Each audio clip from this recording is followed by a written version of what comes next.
मुंबईला पाणी पुरवठा करणाऱ्या 7 तलावांमधील उपयुक्त पाणीसाठा 12.12% पालिकेने 15 मे पासून लागू केलेली 10% पाणी कपात अद्याप कायम। हवामान बदलाच्या पार्श्वभूमीवर पुण्यातील धरणांचं तांत्रिक सर्वेक्षण केले जाणार। खडकवासलासह 8 धरणांची CWPRS कडून तपासणी केली जाणार। वर्षभरात अहवाल तयार करून जलसंपदा विभागाकडे सादर होणार। अकोला जिल्ह्यातील अकोटमधील युरिया खरेदीसाठी शेतकऱ्यांचे हाल। रात्री 3 वाजता रांगेत उभं राहण्याची वेळ। प्रशासनाच्या कारभारावर शेतकऱ्यांकडून सवाल उपस्थित। राज्यात मोसमी पावसाची वाटचाल काहीशी संथ गतीने सुरू असल्यानंच उन्हाचा तडाखा वाढणार।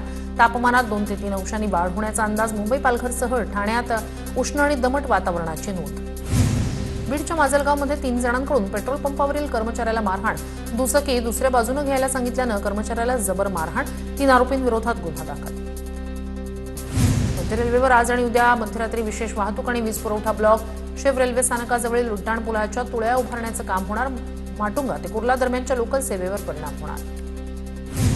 मिठी नदीची सफाई अद्याप अपूर्ण। केवळ 82.93% काम पूर्ण। 10 जूनची मुदत उलटूनही नदीपात्रात गाळ कायम।